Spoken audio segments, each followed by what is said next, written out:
Boa tarde a todos, então. Vamos dar início à nossa segunda e última parte da apresentação sobre cálculos de quantidades de orçamentos.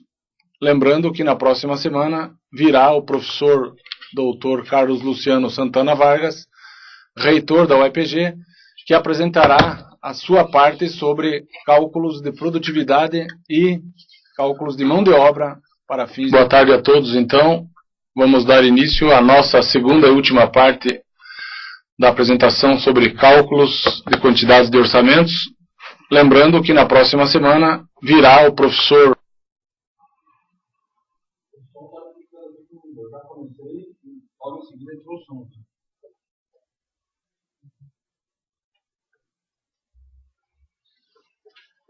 Pode continuar no meio.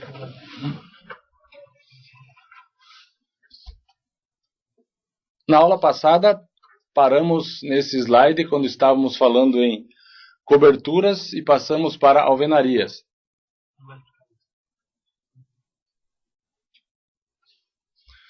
Eu estava lembrando a vocês, então, que as paredes usualmente são assentadas sobre vigas baldrames. Isso quando estão no nível do solo. Porque a parede pode ser assentada sobre uma viga cinta no primeiro piso, no segundo piso, no terceiro piso. Então, como nós usualmente trabalhamos com edificações térreas em obras públicas de escolas, postos de saúde, estou generalizando para vigas baldrames, e preciso calcular os comprimentos das vigas baldrames. De modo que, multiplicando os comprimentos das vigas pelos pés direitos, eu terei então as áreas dos painéis de alvenaria. Multiplico os seus comprimentos pelos pés direitos.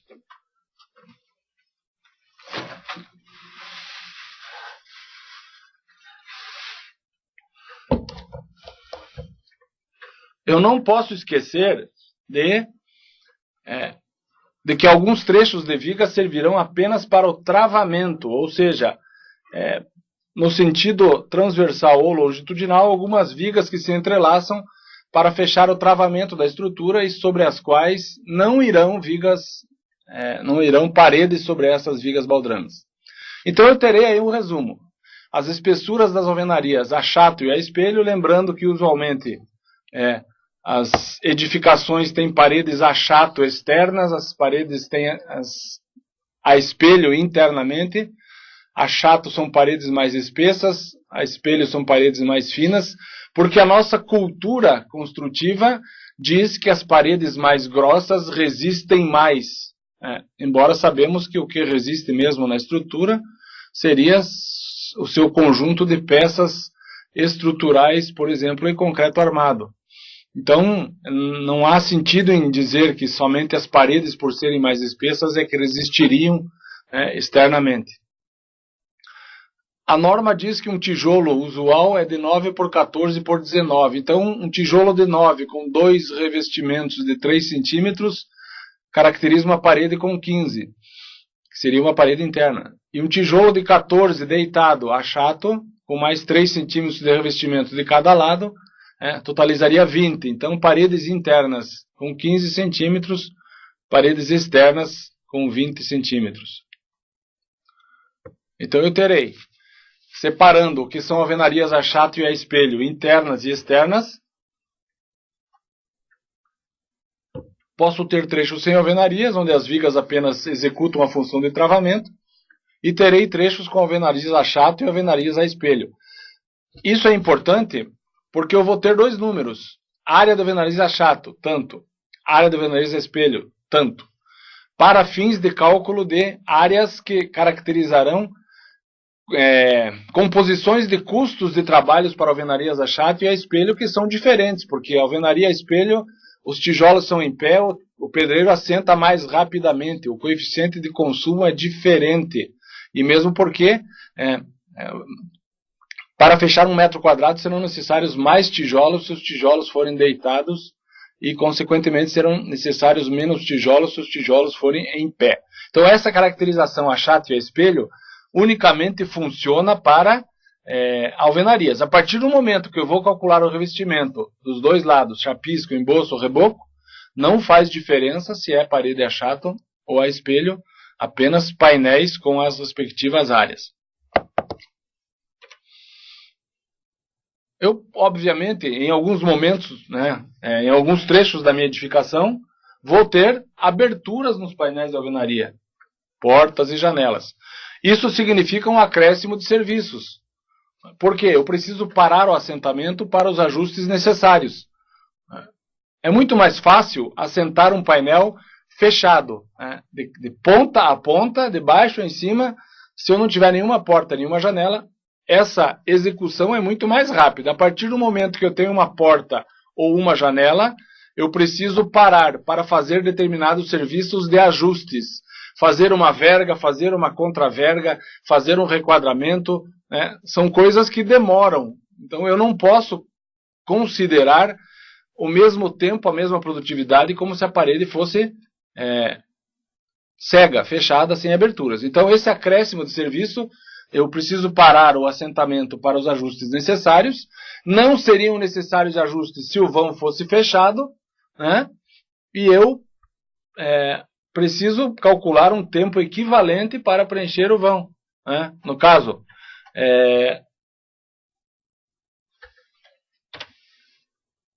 estipula-se uma remuneração pelos serviços adicionais. Executado um pagamento por um painel fictício de alvenaria. Então, quanto tempo ele vai demorar para fazer esses ajustes? Enquadramento, verga. Então, aquilo que eu falei na aula anterior. O estabelecimento de critérios, modos de execução de cálculos que sejam coerentes, que tenham bom senso, né, e que as publicações técnicas estabelecem de diversas maneiras. A publicação mais conceituada da área de construção civil, a TCPO, a Tabela de Composições de Preços para Orçamentos, da editora Pini, e ressalto-se aqui que Pini não é uma sigla, Pini é um sobrenome da família da empresa que implantou essa publicação técnica. Então, a TCPO, que já está na sua edição 13, né, que foi publicada em 2010, estabelece o seguinte: um painel fictício de 2 metros quadrados. Então, se o painel tiver 2 metros quadrados, 2 por 1, é uma janela. Paga-se como se fosse o vão cheio de alvenaria, para compensar os trabalhos adicionais de requadramento e ajustes necessários pela existência da janela. Se o vão tiver 3 metros quadrados, 3 por 1, paga-se um adicional de 2 metros quadrados como vão de referência, e 1 metro quadrado desconta-se, não se paga, faz-se a devida dedução. Então é esse o princípio, né, do pagamento de painel fictício. É um critério utilizado para cálculo de quantidades, de orçamentos, e usualmente nos canteiros de obras o critério também para medições entre representantes da empresa, fiscais da empresa que licitou a obra, é uma maneira adequada para remunerar serviços adicionais, estabelecido em critérios justos e adequados. Esse vão, então, tem referência de 2 metros quadrados, paga-se painel fechado se o vão for igual ou menor do que 2 metros quadrados. Para vãos maiores, desconta-se apenas o que ultrapassar essa medida. Essa segunda observação desse slide é importantíssima, né? A análise é feita por vão individual e não pela soma dos vãos. Quer dizer, se eu tenho vários vãos de 2 metros quadrados, não são 2, 4, 6. É 2 aqui, paga fechado. 2 aqui, paga fechado. Em cada momento em que acontecer a execução de um vão, considera-se essa análise individual pelo trabalho necessário naquele ponto para executar esse serviço adicional que não existiria se a parede fosse fechada. Só que tem um detalhe importante também. No momento da compra de tijolos, é preciso considerar a área real. Então você trabalha numa empresa que pegou a obra do governo que foi orçada segundo esses critérios, mas para executar a compra de tijolos, eu calculo a área real e desconto todos os vãos. Obviamente, a esse valor, eu acrescento uma porcentagem de quebras que são inevitáveis nas operações de transporte e manuseio. Então, para comprar tijolos, eu não faço essa consideração de vãos fictícios. Isso só serve para remunerar mão de obra adicional para executar essa tarefa. Não servem essas considerações para materiais. As alvenarias são bases para acabamentos de paredes. Só que tem um detalhe, as áreas são menores do que as áreas de acabamentos, pelo seguinte motivo, as alturas das alvenarias vão até a face inferior das vigas. E o revestimento, seja qual for, chapisco, emboço, reboco, vai até a face inferior da laje. Então, geralmente a pessoa, com o passar do tempo, vai ficando mais esperta, mais cuidadosa, com certas minúcias, para ser mais purista, para ser mais detalhista. Então, um erro muito comum que se comete calculou a área de alvenaria, dobrou-se, calcula-se a área de reboco. Então, eu posso estipular a área de alvenaria dobrada a reboco. Só que tem um detalhe, Embaixo da viga cinta eu chego com a alvenaria. Então, a alvenaria só vai até aqui. E no momento de fazer o reboco vai na alvenaria e vai em toda a face da viga até encontrar com a laje. Então, para ser bem minucioso ao extremo, chato até do ponto de vista técnico, a área de revestimento é maior do que o painel de alvenaria, porque considera também a existência desse painel a mais caracterizado pela face lateral da viga que vai até o teto. Em relação às instalações, por exemplo, elétricas e hidrossanitárias, eu preciso ter os projetos disponíveis, projetos complementares necessários para um orçamento e uma licitação e uma execução de obra pública. Eu tendo os projetos, basta transcrever a lista de insumos, que usualmente o projetista fornece da mesma maneira que o calculista estrutural faz quando relaciona áreas de formas e pesos de armaduras para cada prancha, para facilitar o trabalho de quem vai orçar, de quem vai executar e comprar materiais. Caso os projetos estejam indisponíveis, então eu preciso fazer umas estimativas a partir do projeto de arquitetura. É muito comum em obras públicas, lembro que eu falei na aula anterior, até por sinal quero abrir um parênteses aqui e responder a uma pergunta de um aluno, um questionamento, uma crítica que eu, inclusive, já respondi a ele, aproveito aqui para falar para todos. Na última aula eu falei sobre um trabalho que eu fazia, em que uma arquiteta me entregou um rabisco. Eu não sei se ele se ofendeu, mas essa palavra rabisco pode ter ficado muito pesada. O que aconteceu foi o seguinte, o trabalho da arquiteta, eu sou do tempo do antigamente, em que nós fazíamos desenhos em papel sulfurizê com lapiseira. Depois era passado em nanquim, no papel vegetal, e tiradas cópias heliográficas com amônia. Vocês que são mais novos, que são do tempo do CAD, de plotagem, então coloquem-se na minha posição do século passado. O que a arquiteta fez foi um rabisco a lápis no papel sulfurizê, a partir do qual ela iria desenvolver um projeto complementar com as informações necessárias e a qualidade para uma licitação. Quem atravessou aí no meio foi o meu chefe, que por sinal era engenheiro civil, e mandou fazer uma estimativa de custos com base neste rabisco. Então, não estou menosprezando o trabalho dos arquitetos dizendo que eles fazem rabiscos. Isto me foi apresentado e o levantamento foi feito, e assim ocasionou uma série de falhas óbvias por falta de informações e detalhes complementares essenciais para que o trabalho fosse bem feito. Depois, continuou-se o trabalho, a arquiteta prosseguiu com os seus acabamentos e o projeto, obviamente, adquiriu melhor qualidade do que esse rabisco inicial. Se eu não tenho o projeto, então, que é muito comum, pela pressa das coisas, eu tenho que fazer uma estimativa a partir do projeto de arquitetura. Então, eu vou contar pontos de luz, tomadas, interruptores, luminárias, quadros, disjuntores, ou pontos de água, torneiras, registros, caixas d'água.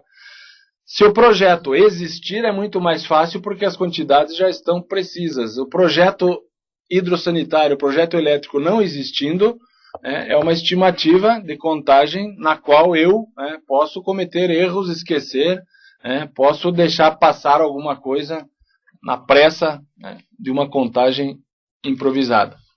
Agora, em relação aos revestimentos de paredes, já passamos então pela alvenaria.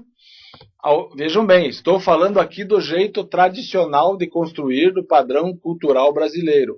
Vigas de concreto armado, moldadas com formas de madeira e inseridas com armadura tradicional. Alvenaria de fechamento, viga cinta, pilares, e essa alvenaria de tijolos cerâmicos revestida com chapisco, emboço, reboco, ou hoje em dia, mais rapidamente, mais disseminado, o acabamento com massa corrida, que é mais bem acabado e possibilita maior qualidade, facilitando inclusive os trabalhos posteriores de pintura. Mas eu estou seguindo um roteiro aqui de procedimentos usuais que o povo brasileiro faz em pequenas construções residenciais e que também são usadas em pequenas construções públicas, de obras de postos de saúde ou de escolas. Então, vamos falar em revestimento de paredes do jeito tradicional. Em relação aos descontos para revestimentos de paredes, o chapisco não necessita de ajustes. Devem ser descontados todos os vãos. Quando eu vou chapiscar uma parede, eu não, o trabalhador, ele pega uma colher de pedreiro com argamassa e joga na parede. Obviamente, há necessidade de um traço adequado para que, primeiro, o concreto não bata e volte duro como uma bola, ou para que o concreto não escorra pela parede líquido e aguado. A prática dos trabalhadores conduz a um ponto adequado para que o chapisco grude. E grudando exerça a sua função de servir como base de ligação entre o reboco e a argamassa, o emboço e a parede da alvenaria. Então, imagine o chapisco, colherada arremessada. No momento em que eu tenho um vão aqui, uma janela de 2x1, eu não chapisco o vão, eu chapisco até ali e até aqui. Então esse vão não caracteriza uma dificuldade de trabalhos de requadramento, de ajustes. O vão deve ser descontado porque não me atrapalha no momento do chapiscamento. Só que tem um detalhe importante. Eu estava baseando as minhas anotações na TCPO mais antiga. E a TCPO mais antiga diz isso. É uma publicação técnica que usa critérios de bom senso para a remuneração de serviços extraordinários. Então, o que dizia a TCPO antiga? A número 12. Dizia que na alvenaria você desconta vãos maiores do que 2 metros quadrados. Vãos de 2 metros quadrados ou menores você paga cheio para remunerar os trabalhos adicionais da mão de obra. Tá.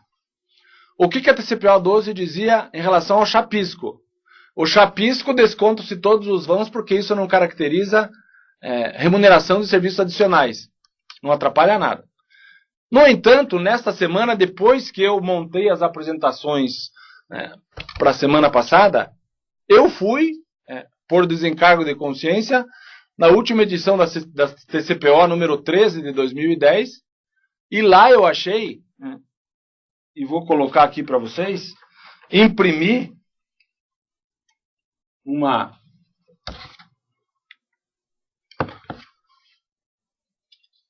Então tá ali. Chapisco para parede interna ou externa com argamassa. Essa é a composição de custos da TCPO 13.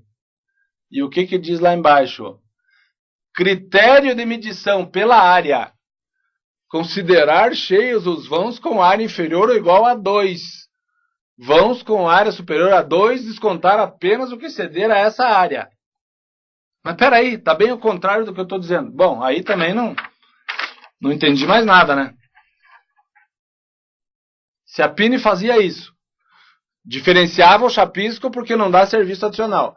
Porém, nessa edição nova, diz que os vãos são iguais à alvenaria, então eu vou chapiscar com cuidado para não jogar do outro lado. Então isso caracteriza uma dificuldade adicional? Não sei. O fato é que na atual tabela PIN, diz que é para descontar e eu divirjo desse ponto de vista. Em relação ao chapisco, eu recomendo que se desconte tudo porque não caracteriza serviço adicional.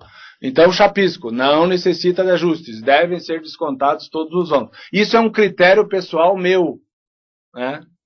Que vocês, como orçamentistas, podem adotar. Não esqueçam que eu sempre falei, né? O memorial de cálculo, ou digitado, ou escrito, critérios adotados, descontar todos os vãos do chapisco, né? Isso fica como um registro técnico para eventuais correções e ajustes necessários, e execução e fiscalização. Agora não esqueça o seguinte, né? Para revestir as paredes, a área dos painéis de alvenaria deve ser dobrada. Obviamente você reveste a alvenaria dos dois lados. Só que a área dos vãos igualmente deve ser dobrada. Porque o vão que você desconta de um lado, você deve descontar do outro lado. Você tem uns ajustes a fazer por dentro e tem uns ajustes a fazer por fora. É um trabalho nas duas faces do painel da alvenaria. Agora veja bem, existe uma... Lembra que eu falei da minúcia de alvenaria e viga cinta, né? A alvenaria vem só até aqui. E o revestimento vai até aqui porque reveste a lateral da viga também.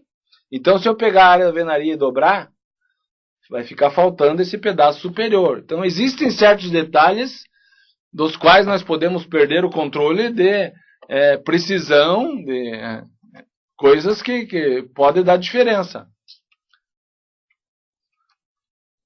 Na prática, dobra-se a área de alvenaria para calcular o chapisco, né? Já descontados todos os vãos duas vezes.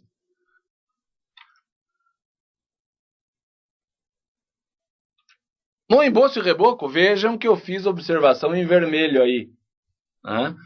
O emboço e reboco, a referência nos descontos é 2 metros quadrados. TCPO 13 da editora Pini. E vãos iguais ou menores são considerados cheios da mesma forma que na alvenaria. Por que eu fiz essa observação em vermelho? Emboço e reboco 2. Porque a edição 12 da TCPO, anterior a essa, diz que o valor referência é 2,50. Não sei por quê. O chapisco descontava tudo, emboço e reboco 2,50. Agora na edição nova o chapisco paga cheio 2 e o emboço e reboco também é 2. Então, vejam bem, 0,50 não dá muita diferença. É um critério técnico justo e coerente de remuneração adicional por serviços acrescentados ao painel inicial. Então, nós vamos adotar esse 2, inclusive no nosso exercício que vamos fazer daqui a pouco. Uma aluna me perguntou aí pelo fórum, cadê as planilhas?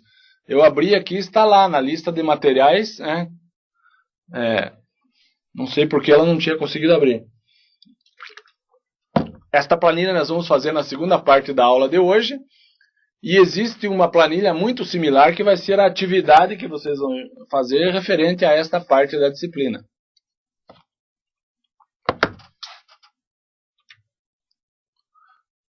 Por que eu pago os vãos? Para remunerar os serviços adicionais de requadramento e revestimento. Vocês já viram como é que executa, né? Para fazer a aresta, você tem que colocar uma tábua aqui, né, e fazer o revestimento. De modo que quando se tirar a tábua, está perfeitamente a aresta vertical, retangular, esquadrejado. Tudo muito minucioso, caracterizando um serviço a mais que deve ser remunerado. Para vãos maiores, desconta-se a área que passar dessa medida. Então, 2 metros quadrados. Paga-se cheio pelos trabalhos de revestimento e requadramento das laterais do vão. E o que passar de 2, desconta-se, porque o trabalho, imagina-se que por esse valor já está suficientemente remunerado pela sua dificuldade adicional. A área azulejada. Bom, aí é diferente, né? Aí é medida de forma real. A área azulejada, vejam bem, estou falando de cerâmicas, pastilhas, pedras, granito, mármore, né? Seja qual for o material cerâmico que revista uma parede. Então, se vocês pensarem bem, não existe requadramento. Existem sim áreas complementares de espaletas e faixas que devem ser somadas. Então imagine minha janela aqui, de 2 por 1. E essa face interna aqui é um banheiro com janela de 2, é meio esquisito, né? É uma cozinha azulejada. Então eu vou azulejar em toda a volta do vão. E entre o vidro e a face da alvenaria, considerando que o vidro está bem no meio, metade da espessura do tijolo está para dentro e metade está para fora. O lado de fora não é azulejado, mas o lado de dentro, que é azulejado, vai sobrar uma área aqui de peitoril, até o vidro, que também deve ser azulejada. Aqui, aqui, aqui e aqui. Isso é uma espaleta. É um serviço adicional? É, só que você mede largura vezes comprimento e soma na área de azulejo. Então, a remuneração adicional é medindo-se as áreas efetivamente revestidas sem preocupação com o requadramento, que nesse caso aqui não existe. Obviamente, eu sei, existem cortes de azulejo, mas o corte existe no chão, na parede. Quando a parede acaba, as paredes usualmente não chegamos ainda à perfeição modular de ter múltiplos exatos, né? O cúmulo do perfeccionismo, calcular o cômodo de modo que a quantidade de azulejo seja perfeita e não dê corte, né? As nossas medidas são quebradas de modo que chega aqui eu preciso cortar o azulejo. Então eu já tenho trabalho de corte normal na parede usual. E isso já é remunerado nos coeficientes de composições de custos. Então eu só somo essa área adicional de espaletas e faixas à área efetivamente revestida internamente na peça de azulejos. Em relação aos forros, eu faço a soma das áreas úteis dos ambientes, não esquecendo os beirais, que também são revestidos, não é só área útil interna. Em relação aos pisos, eu faço a soma das áreas úteis, se eu tiver pisos do mesmo material nos dois ambientes contíguos, eu devo somar as soleiras sobre as portas. Porque no ambiente daqui, área útil, no ambiente daqui, área útil, eu tenho uma parede com uma porta no meio. Se eu somar apenas as áreas úteis que estão discriminadas no projeto arquitetônico, vai ficar faltando essa área de soleira embaixo da porta. Para ser bem perfeccionista, não posso esquecer de somar a soleira sobre as portas. Só que eu posso ter pisos diferentes. Eu posso ter aqui cerâmica, aqui madeira. E a soleira? Bom, aí você, como executor, vai achar uma maneira. Geralmente você vem madeira até metade, cerâmica até metade, e tem uma junta de separação. Então, se aqui é cerâmica, você não pode esquecer de somar metade dessa largura na cerâmica e metade dessa largura da madeira, porque a soleira vai incidir metade a mais sobre cada o valor das peças, considerando as áreas úteis. Esquadrias são vãos existentes nos painéis de alvenaria, a partir dos quais eu componho um quadro de esquadrias. Então esse quadro aí, muito simples, rústico, está lá na apostila, em que basicamente eu numero as portas P1, P2, PN, janelas J1, J2, JN, das quais eu preciso uma série de informações. Dimensões, tipo, área, quantidade, área total, tipo de vidro, área de vidro. E daí o desconto, que é aquele que eu falei agora há pouco. Qual é o desconto que eu faço incidir na alvenaria, no chapisco, no emboço, reboco, pintura? É em cada um desses vãos, né? No caso, se o vão é igual ou menor a 2, não desconta nada. E desconta-se o que exceder 2 metros quadrados para remunerar os serviços adicionais. Então esse é um quadro de esquadrias muito rústico. Inclusive, na aula de hoje, na segunda parte, vamos fazer um exercício num quadro de esquadrias que já está um pouco mais completo do que esse, mas são as informações básicas necessárias para fundamentar todos esses cálculos necessários de remuneração de serviços na planilha. As esquadrias. No caso de janelas e portas de madeira, as medidas usualmente são padronizadas.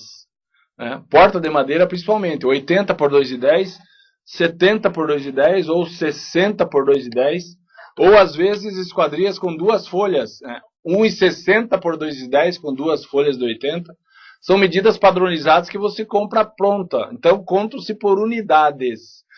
Ao passo que esquadrias metálicas, você não compra pronto, você manda fazer na serralheria e paga por metro quadrado de vão livre. Então, você remunera o teu fornecedor de esquadrias da serralheria por metro quadrado, medido em planta, medido na obra, medido no momento da entrega. Então, é diferente de uma porta de madeira. Eu não posso esquecer dos arremates, né? Os peitoris. Peitoris que vão na base da janela.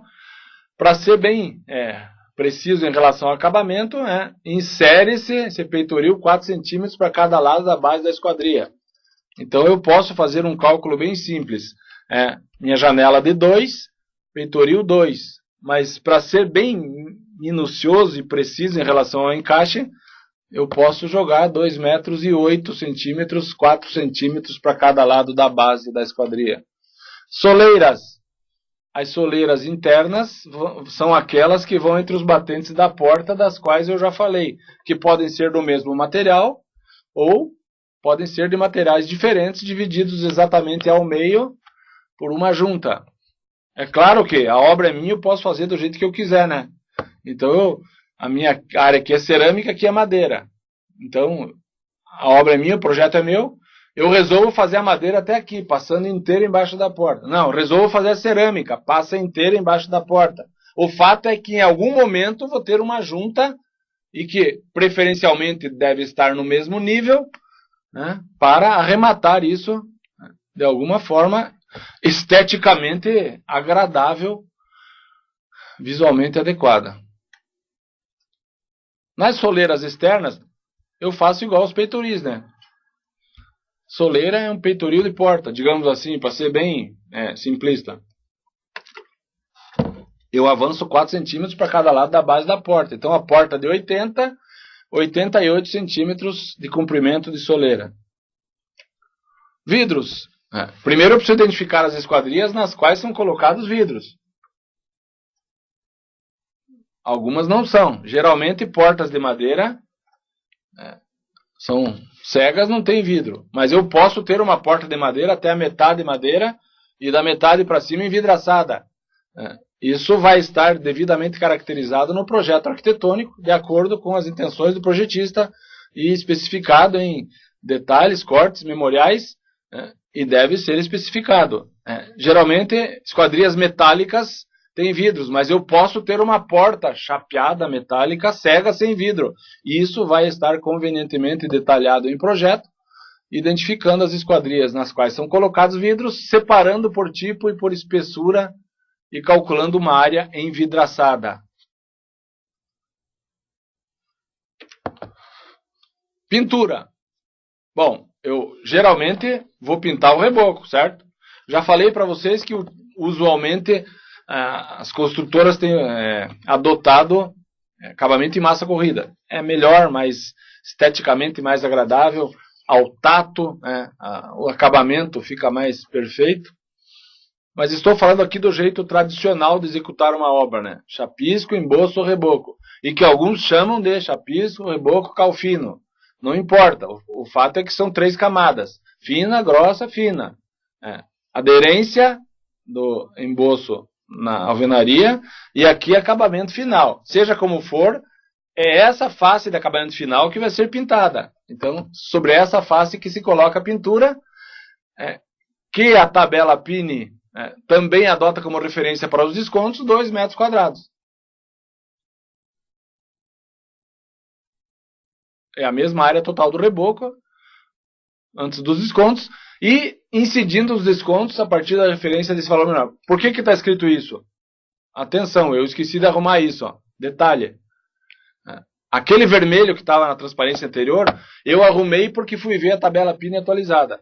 Esse slide eu não arrumei, então está errado.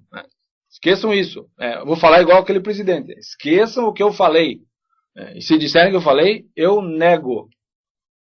Então, A partir desse valor menor, porque é 2 e lá era 2,50, lembram? A PINE adotava 2,50 para embolso e reboco. Agora, adota-se 2 metros quadrados para alvenaria, embolso, reboco e pintura. Então, essa última linha desse slide ficou sem efeito. Não é mais valor menor do que era anteriormente. Pintura interna. Bom, agora tem outro detalhe, né? Eu vou fazer aí um resumo da pintura para vocês mentalizarem o que precisa ser pintado. Não é isso que vai para a planilha. Então, vejam ali. O que se pinta internamente numa obra? 2 vezes a área de alvenaria interna, que divide as peças, mais uma vez a área da alvenaria externa, porque uma face da alvenaria externa fica para dentro, claro, mais a área de teto, menos uma vez a área de esquadrias e menos a área de revestimentos. Qual é a área de revestimentos? Faltou escrever talvez a palavra ali, revestimentos cerâmicos, né? Porque onde você puser azulejo, você não pinta. Então você só pinta o reboco. O embolso azulejo, ou diretamente sobre com massa colante, argamassa colante, o que for azulejado não é pintado. Então eu vou fazendo os descontos. Isso poderia servir como um fechamento final de contas, né? Então pintura, isso, menos isso, no final para ver se a conta fecha, né? Menos a área de revestimentos cerâmicos. E a pintura externa? Bom, é a área da alvenaria externa, porque a alvenaria externa, uma face fica para fora e vai ser pintada, a outra face interna já considerei como pintura interna, né? E menos a área de revestimento interno, o que for de pedra, granito, azulejo, pastilha, né? E menos uma vez a área de esquadrias. Então eu descontei aqui uma vez a área de esquadria que fica para dentro e uma vez a área de esquadrias que fica para fora. Isso apenas para fechamento de uma planilha em termos de quantidades. Pintura de esquadrias. Existe um ente aí nas publicações técnicas chamado de vão-luz. Então eu adoto um multiplicador sobre o vão-luz. O que seria o vão-luz? Teoricamente é um vão pelo qual passa uma luz. Só que tem um detalhe, né? Eu tenho uma porta de madeira fechada. Fechei e vedou a passagem de luz. Mas no momento que eu abro, passa a luz. Então a palavra vão-luz não é bem, por exemplo, uma janela envidraçada por onde vai passar a luminosidade. Seria um vão, considerado um vão-luz. Então, multiplicação do vão-luz, admitindo se existem ou não batentes. Eu posso ter uma porta que não tenha batente. Uma porta metálica vai chumbada na alvenaria, não tem batente. Então, o meu multiplicador de vão-luz é 2. Pinta de um lado, pinta do outro. Eu posso ter venezianas. Uma veneziana é uma nova janela que considera-se dobrada. Então, imagine o seguinte caso, né? O vão-luz serve para o seguinte. Porta de madeira. Vão-luz. Eu pinto de um lado, pinto do outro. Ou posso pintar, encerar, envernizar de um lado e do outro. 2. O batente de madeira, que tem essa largura e vem aqui, e aqui, e aqui, se eu desenrolar o batente e colocar uma madeira do lado da outra, mais ou menos vai equivaler à área de uma porta, pela sua magnitude. Então, o vão-luz dessa esquadria é 3. Um lado, outro lado, e mais um como se fosse equivalente ao batente de madeira. Se tiver veneziana, é uma janela de madeira com um batente. 1, 2, 3. Se tiver veneziana, que são aquelas janelas antigas de madeira que fecham assim, eu tenho que pintar a veneziana por dentro e por fora. Então o meu multiplicador passa a ser 5. Então esses são os critérios de vão-luz, admitindo se existem batentes ou não, admitindo se existem venezianas ou não. Esquadrias de madeira eu vou multiplicado por 3 para prever uma área de pintura, enceramento ou envernizamento em ambas as faces e mais o batente. Esquadrias metálicas o vão multiplicado por 2, porque eu não tenho batente. Só que vocês precisam pensar o seguinte, né? Eu sei de tudo isso que eu vou falar e que vocês podem argumentar comigo.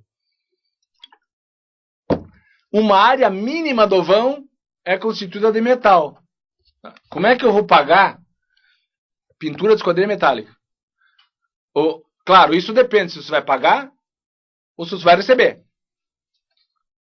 Tem interesse dos dois lados. Fiscal, empreiteiro. E nunca se acerta. Sempre tem as contrariedades e as defesas dos seus lados. Né? Mas imagine o seguinte. Para ser bem chato, o que o fiscal podia falar? E vejam bem, eu não estou falando em fiscais que estão pelos noticiários hoje em dia. 100 fiscais da Prefeitura de São Paulo fazendo mutretas com... Esse é outro tipo de fiscal. Estou falando aqui do fiscal que jurou o juramento de ética lá do engenheiro e age coerentemente em defesa da sua profissão, trabalhando pelo bem do serviço público, com dignidade pessoal e responsabilidade profissional. Mas ele poderia, por exemplo, esse fiscal, para ser bem chato, pegar só a área aqui, metal, porque aqui é vidro, né? Metal, medir esse filete de metal e só pagar o que for pintado. Não é assim. Não vai conseguir licitar essa obra com essas condições, né? E não é dessa maneira que se remunera o serviço nas publicações técnicas. Então, o meu vão de 2 por 1, eu sei que o metal é só aqui, aqui e aqui. Mas a maneira é 2 por 1, 2 vezes 1, 2, dos dois lados que você vai pintar, 4. Então, na composição de custos, já vai estar previsto todo o trabalho de pintar barra por barra. Né? Então, não é que você vai pintar o vão inteiro e vai pintar o que é vão livre de vidro. Mas o trabalho de pintura de todas essas barras componentes já fica caracterizado na composição de custos por ter trabalhos minuciosos em todas as barras. Então, nas esquadrias metálicas, eu devo medir e remunerar os trabalhos, medindo a área do... Vejam bem aí, as duas últimas linhas desse slide têm posições divergentes. Inclusive, aqui na UEPG aconteceu um caso interessante de divergência sobre a remuneração na planilha de medições. Ou você vai medir a área do vão, 2 vezes 1, 2, e considerar a composição de custos duplicada para pagar a pintura dos dois lados, ou você vai dobrar a área do vão, 2 vezes 1, 2, dos dois lados, 4, e considerar a composição de custos de pintura por metro quadrado. Seja como for, eu preciso remunerar a pintura dos dois lados. Se eu considerar só o vão 2 vezes 1, lá na composição de custos, o valor para pintar precisa ser dobrado para remunerar o mesmo serviço de uma maneira ou de outra. Agora, para concluir a primeira parte, e depois passamos para os exercícios, aí eu sei que ficou resumido, né? E inclusive isso aí não está na apostila, mas é só para ilustrar para vocês o seguinte, o meu quadro de esquadrias está muito simples, muito rústico. Isso é tirado de uma publicação do professor Pedro Badra. É um livro de orçamentos. Vejam a complexidade da planilha que ele fez. Formas de vigas baldrames. Então ele lista blocos, quantidade, dimensão L1, L2, L3, comprimento, largura, altura, volume de concreto, área de forma, aço, escavação, apiloamento, lastro, terra excedente e reaterro. E do lado esquerdo todos os blocos, listados, numerados. Então, isso é só para dizer para vocês o seguinte. Hoje em dia, com as ferramentas atuais, Excel, você monta um quadro de orçamentos completo, minucioso, detalhado. E é isso que esse autor fez. Mais minucioso, impossível. E cada um tendo essas ferramentas ao seu dispor, pode, à medida do passar do tempo, da sua experiência profissional, ir aperfeiçoando o seu modo de levantamento. A outra, isso aí no caso é um esquema estrutural no qual foi baseada essa planilha anterior. Então aí estão as vigas, os blocos, posição dos pilares. Aí para os pilares, o mesmo autor, Pedro Badra, pilares, quantidade, L1, L2, L3, altura, largura, comprimento, volume de concreto, área de forma, aço. Então, do lado esquerdo ali, os pilares numerados, de 1 a 25, cada um com as suas medidas. Então, de fato, um orçamento é uma atividade trabalhosa. Se você tiver que fazer essa planilha toda à mão, é muito mais Penoso ainda, mas a partir do momento que você lança mão de critérios computatorizados e auxílio de planilhas, fica muito mais facilitado. Aí o mesmo autor, né, medição, forma concreta armação na estrutura, lajes. Então as lajes de 2 a 11, quantidade L1, L2, L3, largura, comprimento, espessura, volume de concreto, área de forma, aço. Muito bem detalhado, peça por peça, e todas as quantidades possíveis necessárias para detalhar o orçamento da maneira mais minuciosa possível. Aí temos medição de forma concreta da armação na estrutura para vigas. Vigas numeradas, quantidade L1, L2, L3, largura, altura, comprimento, volume de concreto, área de forma, aço. Também muito minucioso. Alvenaria, quantificação. Então o professor Pedro Bada, no seu livro, marca os pontos de projeto, elementos de projeto. Qual é a peça? Parede, do lado esquerdo ali, parede 0409. Código, comprimento, altura. E aí os descontos, quantidade, porta, janela, área. Vergas, largura, altura, comprimento, volume. Então, muito minucioso em relação às alvenarias. E cada um, de acordo com as suas metodologias pessoais de trabalho, pode perfeitamente criar um orçamento tão minucioso quanto possível para um detalhamento perfeito. Acabamento interno. De que maneira ele faz? Ele faz piso, rodapé, soleira, teto, acabamento, na dependência, banheiro, closet, quarto de hóspedes, dimensões, largura, comprimento, descontos, piso, rodapé, soleira, teto, acabamento. Então vejam que esse livro é muito espesso e tem planilhas de todos os tipos e tem aplicações todas com essas minúcias, passo a passo, peça por peça, detalhe por detalhe. Caixilhos de alumínio, descrição, quantidade, altura, largura, verga, soleira, peitoril, totais, pintura, que no caso do alumínio não pinta, vidro, esquadrias de madeira abaixo, descrição, quantidade, altura, largura, verga, soleira, peitoril, totais, pintura. Esquadrias de madeira são pintadas, ou envernizadas, ou enceradas. E como são portas do lado esquerdo, vejam que não tem vidros do lado direito, são portas cegas. Aí um outro autor fazendo uma planilha para alvenarias, parede, espessura, dimensões, LH, área total, descontos de vãos de esquadrias, área líquida, chapisco, reboco.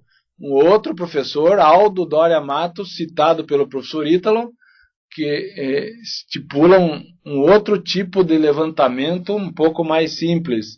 Planilha para esquadrias, dimensões, área, ambiente, quantidade total, área total, pintura, fator do vão, ferro, madeira, vidro, tipo, área, verga, soleira, peitoril. Então cada um pode criar um levantamento de acordo com a sua necessidade e a complexidade desejada. Outro professor, formulário para levantamento de revestimentos. Em cada cômodo, quarto, 1, 2, banheiro, corredor, perímetro, altura, descontos. Chapisco, emboço, reboco, massa corrida, pintura, azulejo, rodapé. Vejam que é um pouco diferente, mas tem alguma similaridade em relação a conteúdos básicos necessários para fazer os levantamentos adequados para compor a planilha orçamentária a ser licitada. Formulário para levantamento de pisos, cômodo, área, piso, granito, cerâmica, porcelanato, contrapiso, impermeabilização, forro, pintura de teto. E aí, para completar, um estudo de caso que eu tinha falado na aula anterior sobre escavação. Em resumo, diz o seguinte: se você pegar uma escavação de 3 metros por 3 metros por 3 metros, o volume final é 27 metros cúbicos. Se você pegar na parte de baixo a sapata, 3 metros por 3 metros, deixando 1 metro de cada lado para folga de trabalho, e mais o talude inclinado para evitar desmoronamento, para estabilidade da vala. Então esse volume passa para 126 metros cúbicos. Vejam como um valor orçamentário pode ser furado, né? Você estipula um orçamento de 27, e pelas práticas necessárias de espaços de trabalho e estabilidade de taludes que garantam a segurança do trabalhador contra desmoronamentos, na verdade, o valor justo, vejam bem, não é superfaturamento, não é exagero.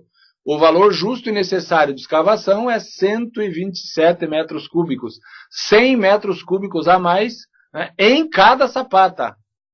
Claro que depois, deduzindo o volume da sapata, a área complementar vai ser paga como reaterro apiloado para recompor o perfil anterior do terreno. Eu vou fazer um intervalo rápido aí, na segunda parte da aula, então eu passo para a planilha de cálculos que eu farei e que será base para a atividade. A atividade que vocês farão, e que já deve estar no AVA, é uma página de papel A4. É essa planilha similar a que nós vamos fazer em aula.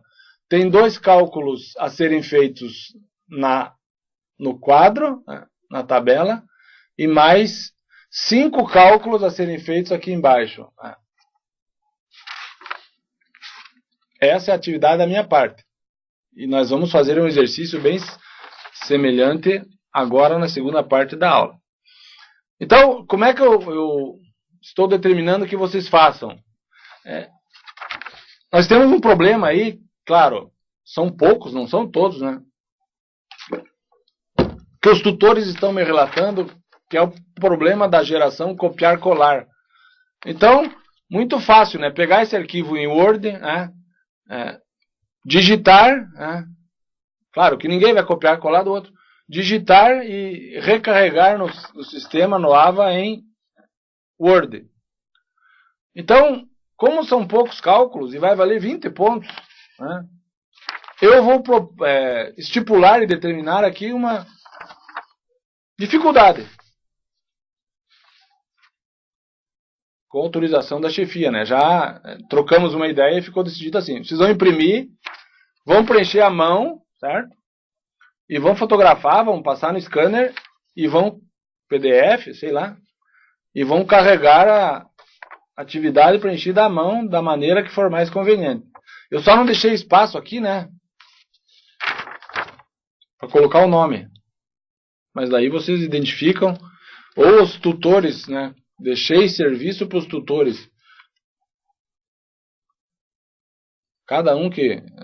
Não, melhor vocês escrevam o nome aqui, né? Então a minha atividade é essa, vocês vão imprimir, preencher à mão os cálculos e devolver via sistema com o scanner daquilo que fizerem à mão. Pelo menos vai copiar do outro aqui, mas o trabalho de preencher à mão já vai fazer com que você adivinhe ou estude ou deduza de onde é que saiu. Então vou fazer um intervalo aí e volto na sequência com o cálculo deste exercício. Estamos de volta então com a planilha de cálculos.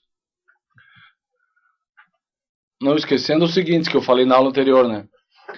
O nosso público-alvo, nossos residentes, além de engenheiros civis e arquitetos, também são engenheiros da área ambiental, de produção, elétrica.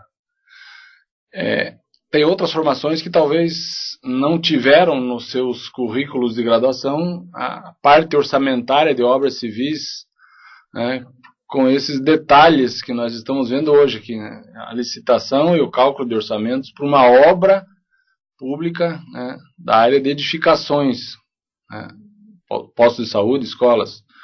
Então, por esse motivo, estou sendo bem minucioso e didático e pausado para que o conteúdo seja perfeitamente compreensível por todos que no seu trabalho de residentes podem vir a fazer um orçamento, seja na sua área, seja numa área análoga. Então eu vou passar para essa planilha que está no AVA, é uma planilha que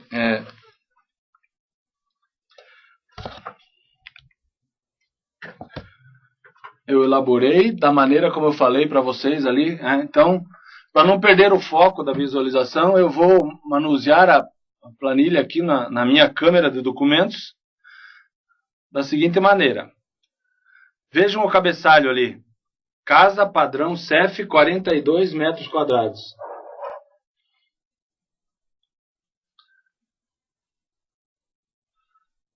eu fui ao site da Caixa Econômica, consegui uma planta padrão que é domínio público, está disponível lá no site. É uma casa de mais ou menos 6 por 7, 42. Na verdade é 5,99 por 6,99, não sei porquê. E dessa casa padrão eu extraí os esquadrias aqui. Porta P1, P2, P3, janela J1, J2, J3.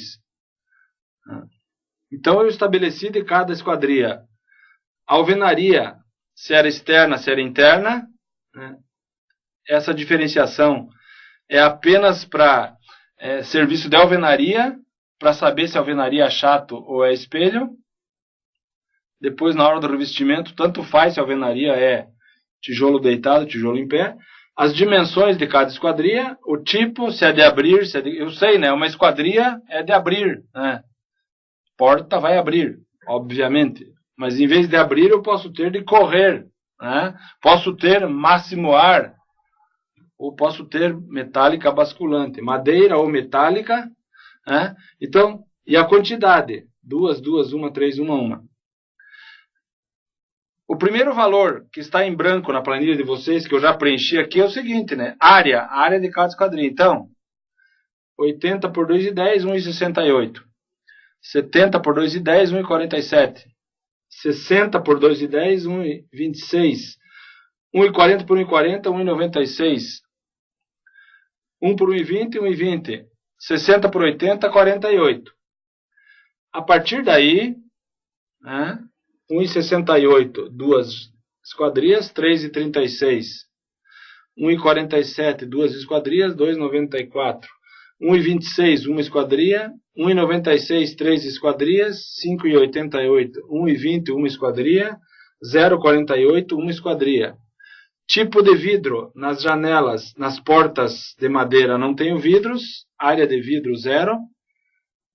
Vidro liso, vidro canelado. Poderia ser martelado. São vidros fantasias que permitem a passagem de luminosidade e dão certa privacidade visual contra observações externas. Então, vidro liso, mesma área de janelas. Só que aqui temos um problema, né? Por isso que eu vou fazer mais um exercício na sequência, por causa do seguinte motivo. Se o nosso vão de referência é 2 metros quadrados, vocês observem aqui, né? Todos os vãos dessas esquadrias são menores do que 2. Então aqui não podemos descontar nada, né? Todos estão pagando cheios para compensar os serviços de reenquadramento e da dificuldade do serviço adicional. Então, acabou a brincadeira, né? Não, vamos terminar essa planilha e na sequência eu vou fazer um exercício no qual haja desconto para exercitar.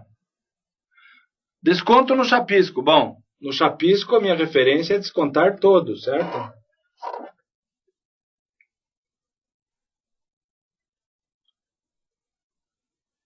Então está aqui, 3,36, 2,94 e assim sucessivamente. Quer dizer, no chapisco eu desconto todos. Só que a área de painel da alvenaria é uma vez só. No momento do chapisco eu tenho que dobrar a área dos dois lados e, obviamente, dobrar os vãos dos dois lados. Aqui não mudei, né? Vejam aqui, certo? Deveria ter mudado para 2, só que essa tabela foi feita antes de eu consultar a tabela Pini. Seja como for, também não desconta nada e para pintura não desconta nada. Porque os meus vãos de referência são 2 metros quadrados e todos os vãos dessa edificação da Caixa Econômica são menores do que 2 metros quadrados. Então essas são as informações das quais eu tiro as seguintes conclusões aqui.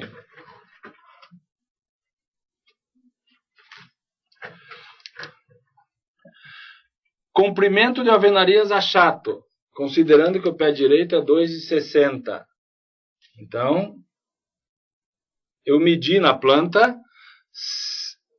5,99 mais 6,99, vezes 2. Então, esse é o comprimento de alvenarias, multiplicado por 2,60, me dá 67,50 de alvenaria achato. Paredes externas mais espessas com tijolos deitados, apenas para remunerar os trabalhos de alvenaria de maneira diferente das paredes internas que são a espelho. Alvenaria achato, considerando os descontos, 67,50, não há descontos, pois os vãos são menores do que 2. Né? Então, nesse caso específico, não podemos descontar nada segundo nossos critérios de remuneração. Comprimento de alvenarias internas a espelho, com o mesmo pé direito, 2,60.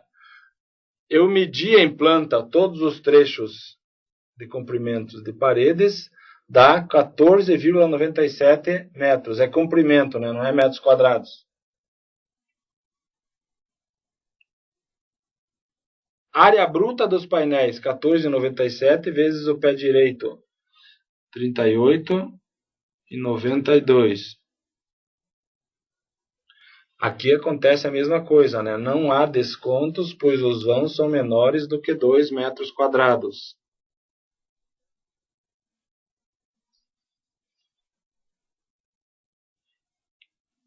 Então, se eu estou indo rápido, o pessoal gostaria de copiar.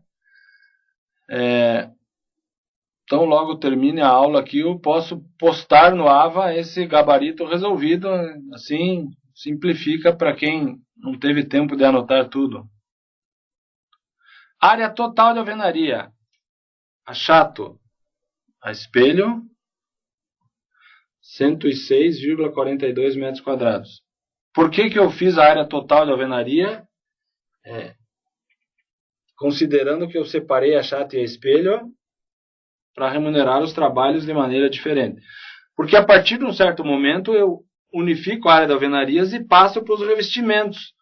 E na hora de revestir as paredes, eu não me interessa se é de pé, se é deitado, se o tijolo é achato ou espelho. Então a área do chapisco é essa total, menos todos os vãos que estão aqui na outra planilha.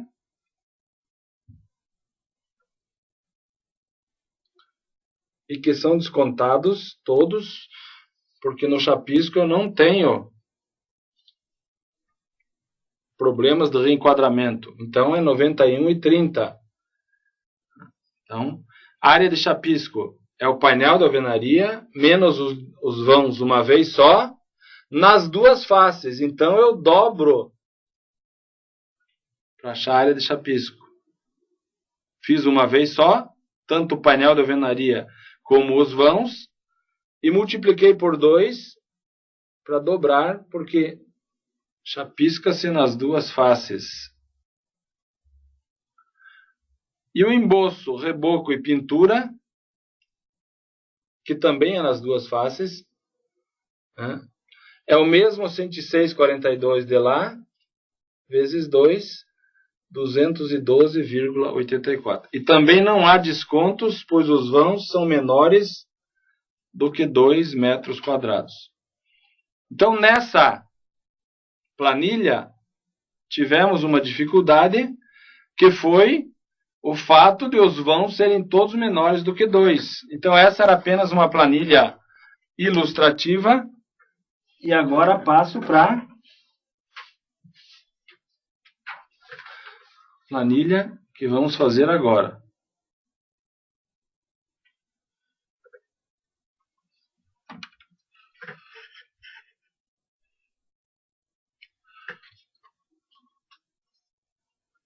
Então, logo eu acho o foco aí.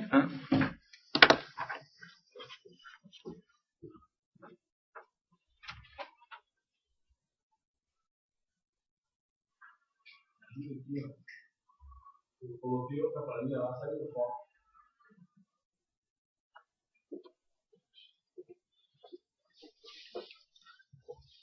Estava outra normal, né?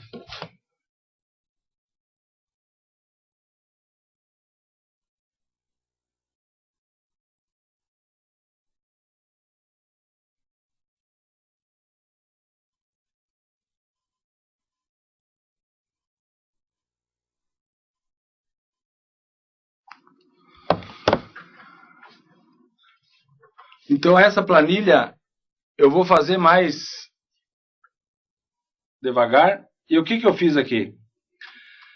Como naquela outra eu tinha porta 1, 2 e 3, J1, J2, J3, eu criei aqui uma porta P4 e uma janela J4, com dimensões maiores, que me permitam ter descontos para exercitar esses valores adicionais para a remuneração de serviços de reenquadramento. Então, considerei uma porta P4, uma janela J4, né, que estão inseridas num comprimento da alvenaria de 25 metros, com pé direito 2,65. Porta P4, 1,60 por 2,10, de abrir, de madeira. Isso dá uma área de 3,36. Janela J4, 2,20 por 1,20, de correr, metálica. Isso dá uma área de 2,64. Duas portas e duas janelas, cuja área total é 6,72, 5,28. Então, eu tenho a área unitária, quantas existem no projeto, qual é a área total. Feito isso, passamos aos descontos. Então, vejam aqui. O desconto de alvenaria, cuja referência é 2 metros quadrados. Vãos iguais ou menores do que 2, pagam-se cheios para compensar os serviços de acertos, ajustes, vergas e enquadramentos. E vãos maiores do que 2, desconta-se aquilo que passar de 2. Então, se o meu vão é 3,36, eu desconto 1,36, que é isso, menos isso. Só o que passou de 2. E por que vezes 2? Porque são 2 vãos de portas. Então, na alvenaria, eu desconto 2 vezes o que passou de 2, 2,72. Então, a minha consideração é individual. Em cada vão eu faço essa análise. 3,36 menos 2, 1,36. 2 vezes 2,72. Janela J4. 2,64. Nossa referência é 2.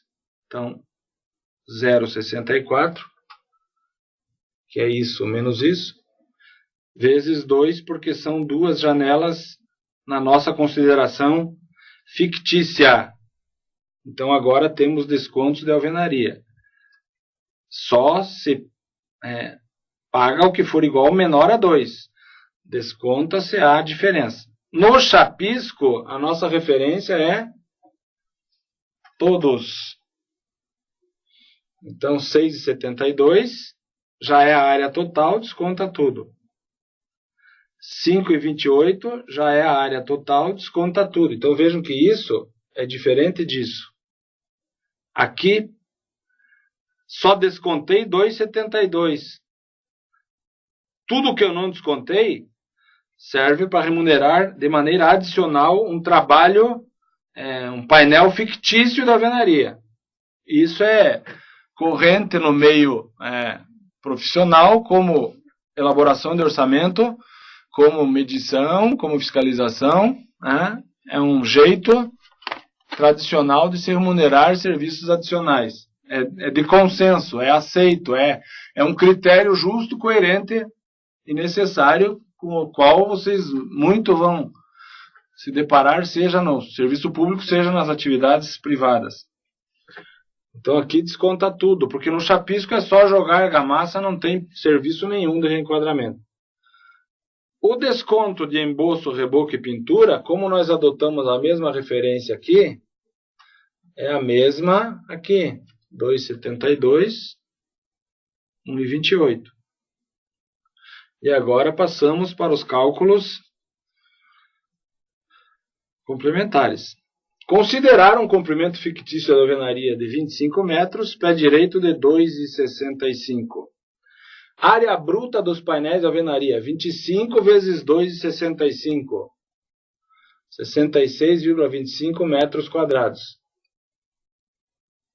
Isso seria uma área bruta fechada, como se todos os painéis fossem cegos, não tivesse nenhuma porta, nenhuma janela.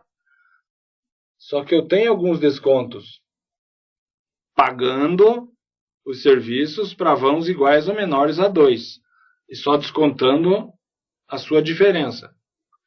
É o 66,25 menos os valores da alvenaria lá, 2,72 e 1,28. 62,25. E são os mesmos descontos para emboço, reboco e pintura. E que estão aqui.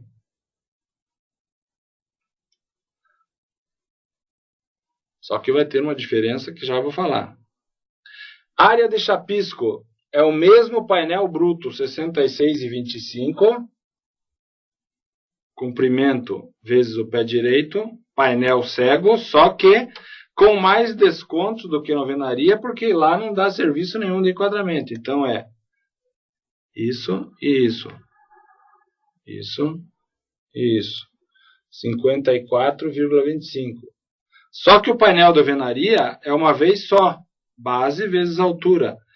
E o chapisco é, nas duas faces, eu devo chapiscar de um lado, devo chapiscar no outro. Então eu dobro. 108,50. Mas eu dobrei depois de fazer todos os descontos.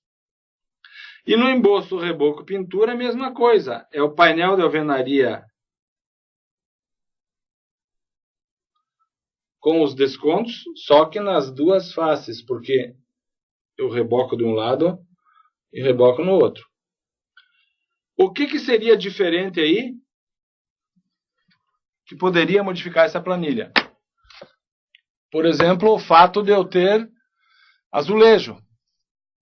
Então eu calcularia a área de azulejos e onde eu vou azulejar eu não reboco.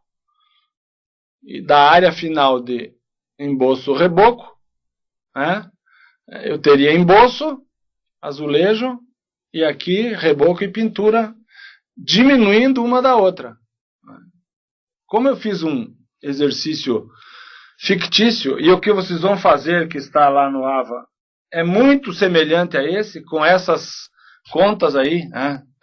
Então, na verdade, vocês vão fazer aqui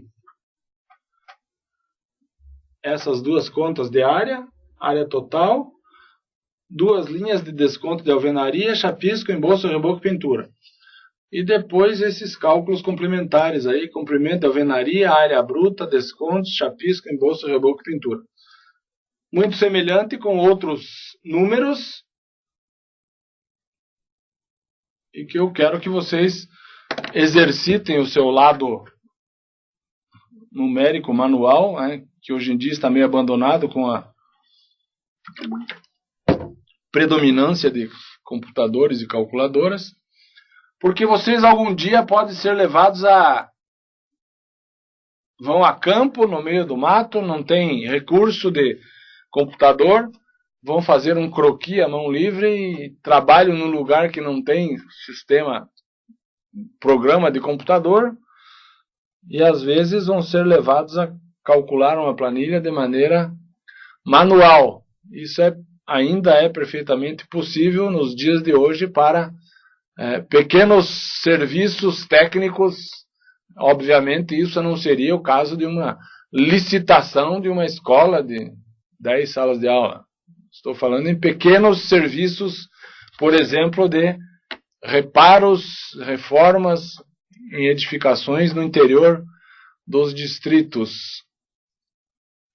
Feito isso, e considerando que essa atividade é exatamente igual àquela que está proposta lá no AVA, né, eu vou passar então para a parte final da aula de hoje, né, que são mais alguns slides que, por sinal, não estão incluídos na versão que está no AVA na semana anterior. Depois eu falo para o Adilson substituir. Porque o que estava destinado de minha parte seria cálculo de quantidades para orçamentos. muitas das quantidades vocês tiram de leitura direta da planta, né? Áreas, forros, pisos. As que dão mais dificuldade que nós vimos aqui foram quadro de esquadrias, né? E descontos de alvenaria, chapisco, emboço, reboco, pintura. Então fizemos alguns exercícios simples, rápidos, com esse tipo de enfoque que dá diferença. Conhecimentos esses somados àqueles obtidos diretamente de leitura de planta permitem a montagem de uma planilha orçamentária com todos os critérios necessários de orçar, medir, fiscalizar e executar obras de maneira satisfatória. Para completar esse assunto, também faria parte da minha explicação hoje, mais uma parte sobre materiais e equipamentos. Aí o professor Ítalo me disse o seguinte: lá nos materiais que vocês têm postados no AVA, tem uma apostila do Instituto de Engenharia, se não me engano, Instituto de Engenharia de São Paulo. E o professor Ítalo me disse: olha, lá tem um exemplo numérico muito interessante do cálculo de equipamentos. Então, para a montagem da aula de hoje, eu fui ao livro, à apostila do Instituto de Engenharia, e observei que o cálculo de equipamentos que existe lá é predominantemente obras rodoviárias. Caminhão basculante. Não é o caso nosso aqui, porque o nosso curso é residência técnica para edificações. Edificações, prédios, escolas, postos de saúde, não tem nada a ver com rodovia, energia, saneamento. Isso é possível que haja uma versão adaptada para esse tipo de atividades no futuro. Residência técnica para trabalhos em DR, Copel, Sanepar. O nosso caso é só para edificações. Então eu peguei de lá apenas o essencial, o conteúdo teórico, já que os cálculos todos dessa apostila são de equipamentos rodoviários, e adaptei. Por exemplo, só para mostrar para vocês aqui, vamos ver se pega o foco aqui. Eu peguei da tabela TCPO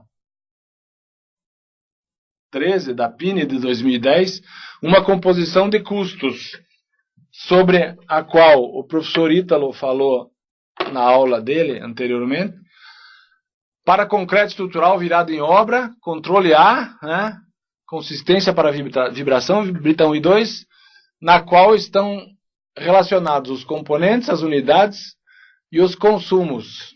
Então vejam ali que eu tenho horas de servente, metros cúbicos de areia lavada, metros cúbicos de pedra britada 1 e 2, cimento Portland quilogramas, e eu tenho ali betoneira. Então a consideração de equipamentos para a construção civil estará sempre constando das fichas de composição de custos. Betoneira, elétrica, potência 2 HP, capacidade 400 litros, vida útil 10.000 horas. Então, unidade hora de produção, 0,3060 em cada tipo ali. Concreto, resistência à compressão 10, 13,5, 15. Mais abaixo a tabela está interrompida, mas continuaria ali. 16, 18, 20. Eu tenho composição de custos para vários valores de resistência de concreto, no qual, obviamente, aumenta o consumo de cimento. Aqui. Mais resistência significa mais cimento por metro cúbico. Então, o que eu quero dizer para vocês é o seguinte: em cada composição de custo de serviço, os equipamentos necessários estarão relacionados dessa forma na própria ficha de composição de custos. Por isso não peguei daquela tabela muitas coisas, porque lá só se refere basicamente a equipamentos rodoviários, que não é o nosso caso aqui. Então eu vou passar aqui alguns conceitos para terminar a parte teórica aqui.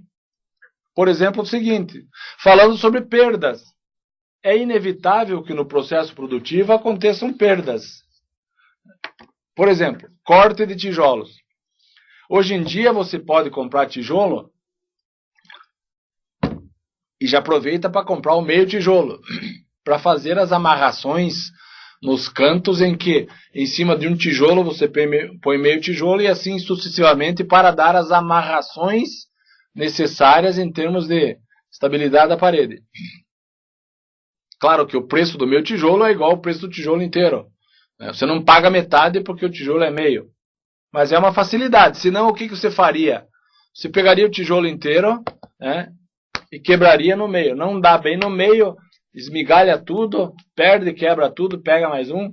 Só com a prática que o pedreiro, né, com a sua colherada, consegue cortar exatamente, aproximadamente com metade do tamanho para fazer a amarração.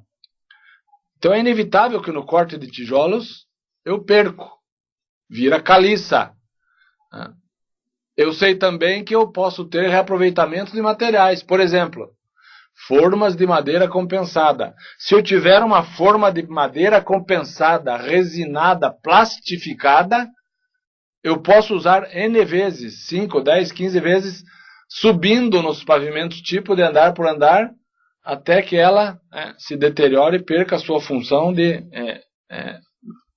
moldar o concreto com a qualidade desejada.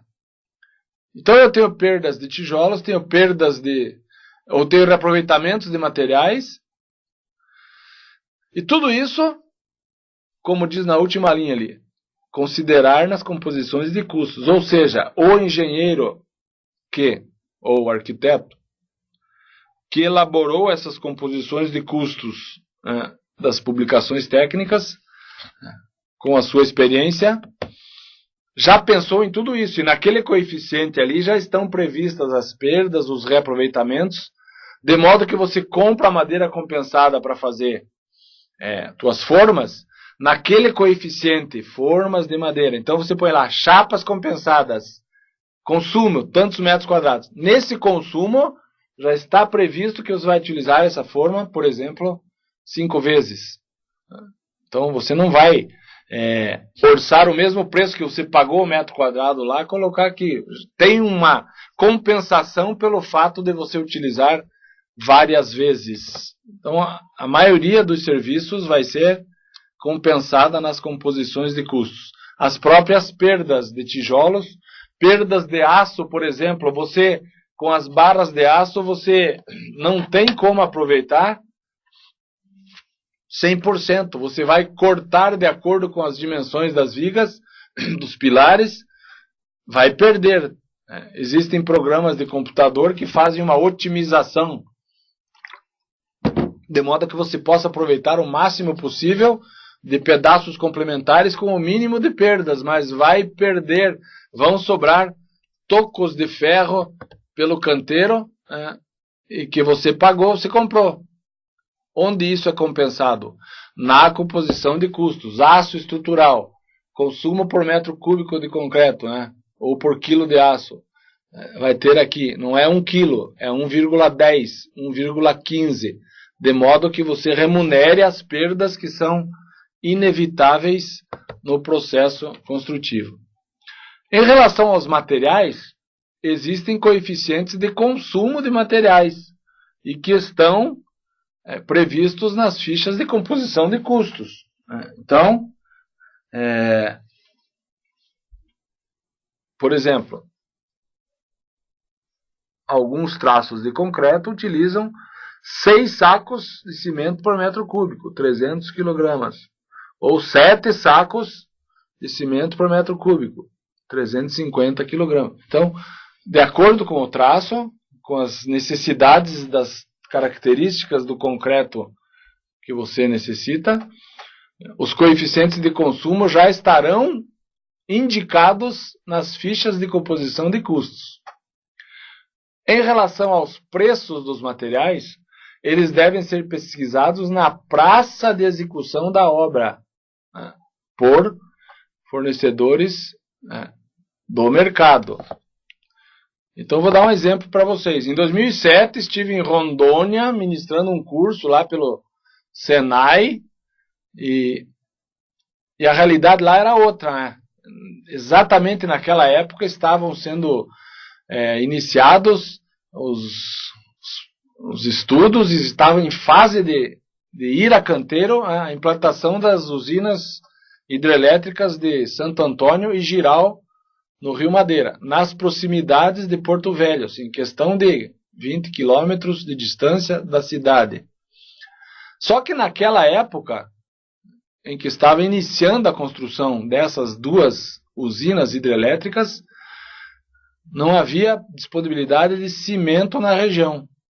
Todo o cimento vinha por balsa pelo Rio Madeira, seus afluentes, Rio Amazonas, vinha por balsa de Belém, de Manaus, e isso, obviamente, encarecendo os custos.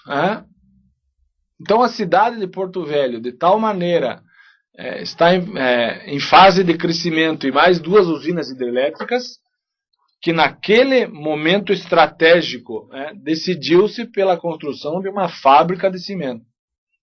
Então, antes da construção das usinas, já foi iniciada, já foi construída uma fábrica que atendeu tanto a demanda das usinas, como agora a demanda de toda a região e do crescimento da própria cidade. Claro que aí, havendo fábrica na cidade, o custo do cimento ficou mais barato.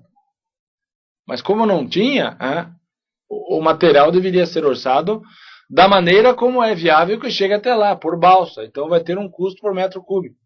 E isso vai acontecer quando vocês forem executar uma obra, ou orçar uma obra que vai ser executada numa região do interior, do distrito. De onde é que vêm os materiais? Qual é o fornecedor mais próximo? E todas essas dificuldades, todo esse custo de frete adicional, deve ser previsto na composição de custos. Por quê? Não é questão de ferrar com o empreiteiro. É apenas uma consideração de remunerar de maneira justa todos os gastos que a empresa vai ter dentro do espírito capitalista de remuneração do capital, de modo que o lucro possa ser reinvestido, sem entrar aqui em considerações filosóficas, conceituais, ideológicas. Mas é assim que vivemos nesse mundo capitalista, não pode parar de pedalar a bicicleta, senão ela cai.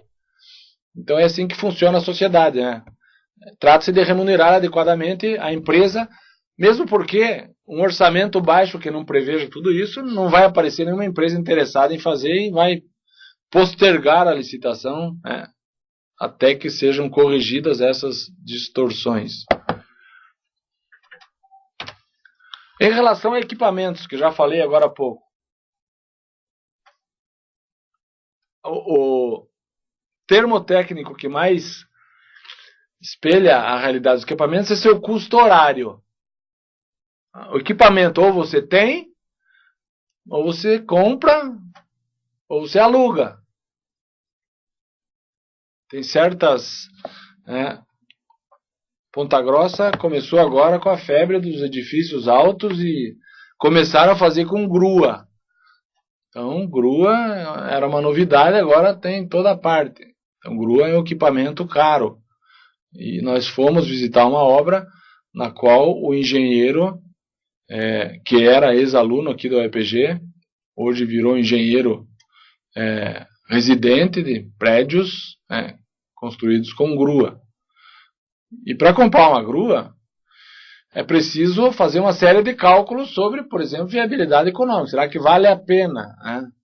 E esse engenheiro nos contou que, por todas as facilidades proporcionadas e agilidade no transporte, economia de tempo, que naquele prédio, que por sinal, em termos de área, duas torres de 15 andares, que se você colocar em cima da outra são 30 andares, em área construída até aquele momento de liberação do alvará, era a maior área construída da cidade. Agora já outros alvarás já estão sendo liberados com coisas maiores do que isso. Como, por exemplo, desta própria construtora, que está em fase de liberação de uma obra com 6 torres de 37 andares, uma ao lado da outra, que obviamente vão ser feitas com grua.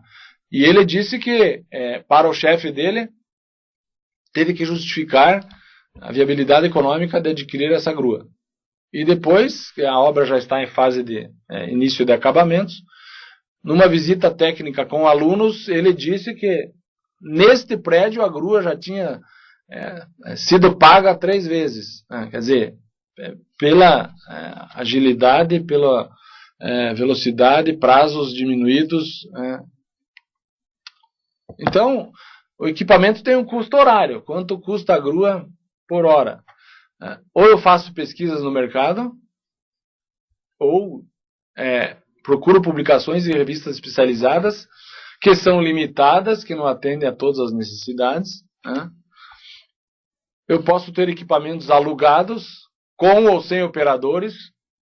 Isso depende do prazo do aluguel, o tempo mínimo de horas diárias, de quem é a responsabilidade de mobilização e desmobilização. Tudo isso tem que ficar muito claramente estabelecido e determinado.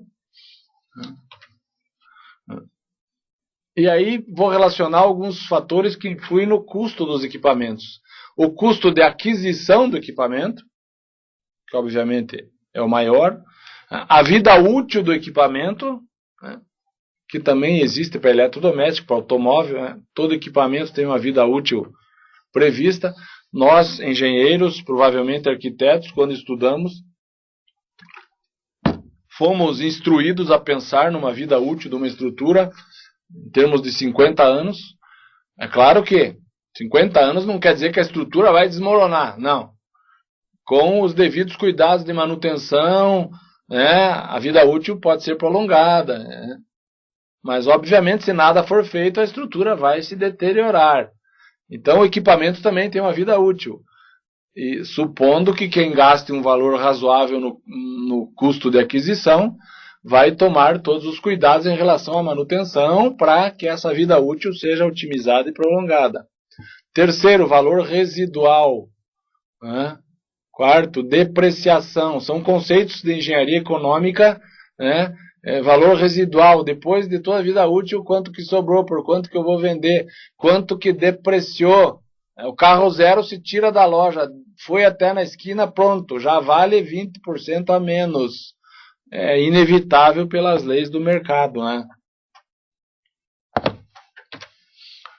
Custo de oportunidade do capital, quer dizer, o dinheiro que eu gastei para comprar um equipamento, eu poderia ter aplicado no mercado financeiro, isso me renderia juro, de acordo com as aplicações do mercado, ações da EBX, empresa do Ike Batista, eu vou investir tudo na bolsa. E eu sei de muitos engenheiros petroleiros que saíram da Petrobras, abdicaram de carreiras sólidas, de tempo de serviço, com aposentadoria ali já na curva, e saíram e foram trabalhar com o petróleo do Ike Batista. Jogaram no lixo toda a sua carreira profissional. Então, isso é um risco do capitalismo, mas eu posso perfeitamente, em vez de comprar, aplicar no mercado financeiro. E assim, claro, se eu sou construtor, empreendedor, a aplicação financeira talvez não seja mais rentável, mas eu, como empreendedor, adquiro equipamento para dar continuidade no exercício do meu trabalho, nas minhas construções. Mas o fato é que todo capital tem um custo alternativo que deve ser investigado. Onde vou ganhar mais rentabilidade? Para quem precisa e está decidido, a compra não se discute e não se compara com outras alternativas. Eu tenho também seguros e impostos que vão incidir. Custo de manutenção, custo de operação. Tudo isso somado, eu chego no final a um índice chamado custo horário do equipamento. Este equipamento me custa tantos reais por hora. E aí eu vou fazer as alternativas, vou levantar todos os materiais pelo elevador de carga, ou vou comprar uma grua, vou alugar uma grua. Isso é uma decisão estratégica em relação aos equipamentos utilizados. Seja como for, sejam quais forem as opções de equipamentos, Com certeza, eu estou dando exemplo aqui da tabela TCPO da editora Pini, que é a mais conceituada. Existem outras publicações técnicas no mercado, mas que todas vão ter informações técnicas e coeficientes de consumo de serviço, indicando horas de equipamentos para cada unidade de serviço, que pode perfeitamente levar a uma decisão estratégica sobre adquirir equipamento ou não, ou adquirir equipamento A, equipamento B, entre as alternativas disponíveis. Então chegamos ao final da sessão de slides,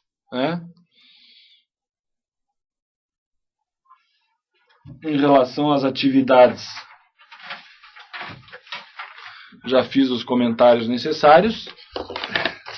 A partir da próxima aula, então, virá o professor Luciano, e o enfoque dele vai ser uma aula apenas prioritariamente produtividade e rendimento da mão de obra, para que vocês façam as considerações necessárias nos canteiros de obras em relação a esse outro recurso, também muito importante, também muito...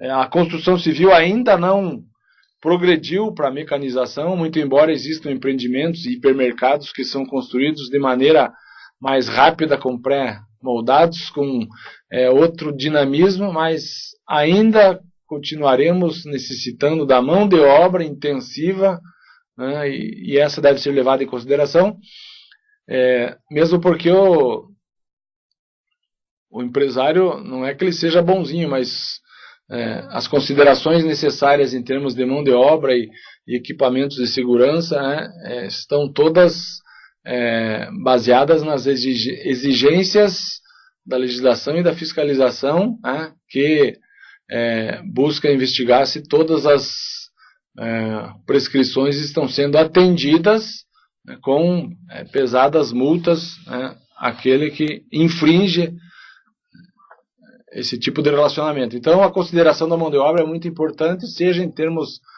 das condições oferecidas, como em termos de quanto a mão de obra pode render e como isso vai influenciar no valor final do orçamento. Então, de minha parte, era isso. Agora, na sequência, vai entrar o professor Vitor Mangualdi com a disciplina nova. Agradeço a todos pela atenção. E estamos à disposição no endereço eletrônico do curso como coordenador. Eu tenho um aviso importante a dar a todos que vou comunicar depois, na sequência. Vamos fazer um acerto final com o comitê gestor, mas ainda nesta semana que entra, segunda-feira que vem, já farei uma comunicação muito importante a todos sobre a nossa data de seminário presencial prevista para dezembro, daqui a um mês mais ou menos. Farei um comunicado logo a todos na segunda-feira. Obrigado a todos então, boa tarde.